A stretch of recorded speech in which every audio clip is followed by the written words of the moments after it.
sabemos cómo es un traje espacial. A esta altura seguramente ya tu imaginación te llevó a esta imagen. Lo que muy poco sabemos es que su diseño no está asociado específicamente a la NASA y mucho menos a Estados Unidos. Lo que es realmente sorprendente es que su diseño ocurrió 30 años antes de que existieran los astronautas. Sorprendente, ¿verdad? Bueno, su historia pertenece a un español.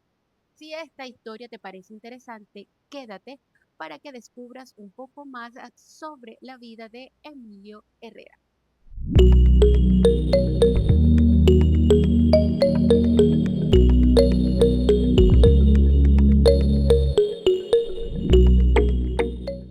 Hola, soy Yosimar Áñez Nava. Bienvenidos a un nuevo episodio de Te Cuento una Historia, un podcast de relatos de no ficción, de historias de superación, de gente como tú y como yo que tienen algo que contar.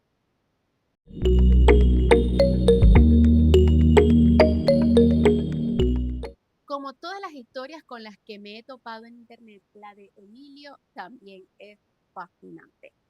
Emilio es una de estas figuras a las que la historia de alguna manera pues entiende.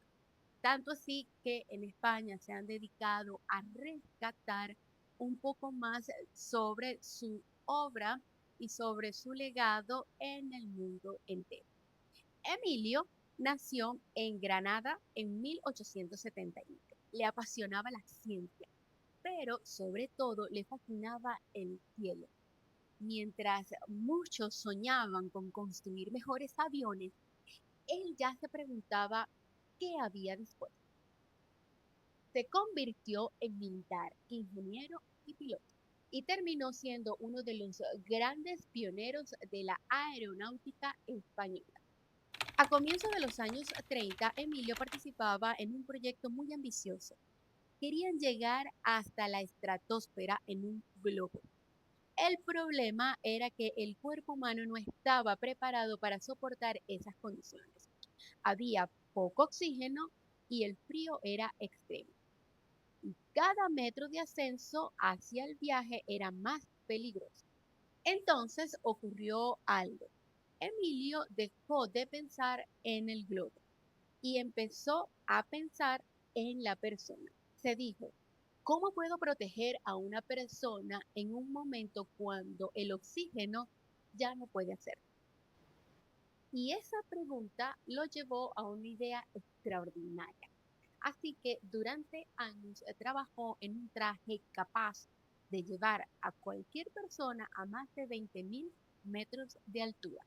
Y lo interesante de todo esto es que lo hizo en una época donde ni siquiera se pensaba en viajar al espacio, porque la figura de un astronauta no existía. Lo hizo para que un científico pudiera seguir respirando donde casi nadie había llegado. Y en 1935 terminó la llamada escafandra estratonáutica. Hoy está considerada como una de las grandes precursoras de los trajes espaciales modernos. El traje estaba listo, el proyecto también. Lo único que faltaba era despegar. Pero en julio de 1936 comenzó la Guerra Civil Española. ¿Y qué fue lo que pasó? Pues el traje no se pudo poner a prueba.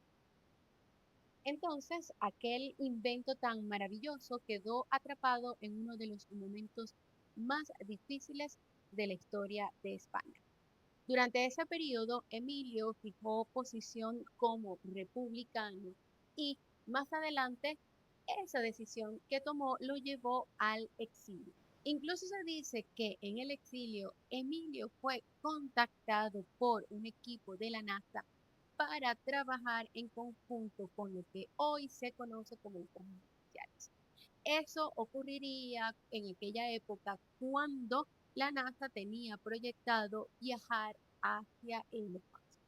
Emilio tuvo una condición y fue que la bandera de España y de Estados Unidos ondearan juntas en el espacio. Pero ¿qué ocurrió? La NASA desestimó esa solicitud y por ende Emilio no quiso trabajar junto a la NASA.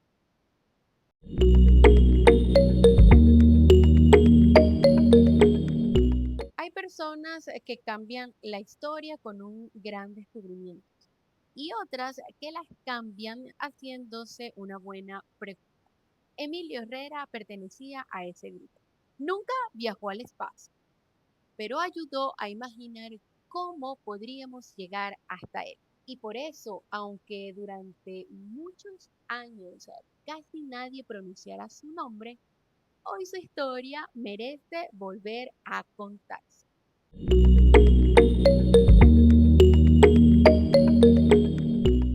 Soy Yesimar Áñez Nava y este fue otro episodio más de Te Cuento una Historia, un podcast de relatos de superación, de historias de no ficción, de gente como tú y como yo que tiene algo que contar. Nos vemos en un siguiente episodio.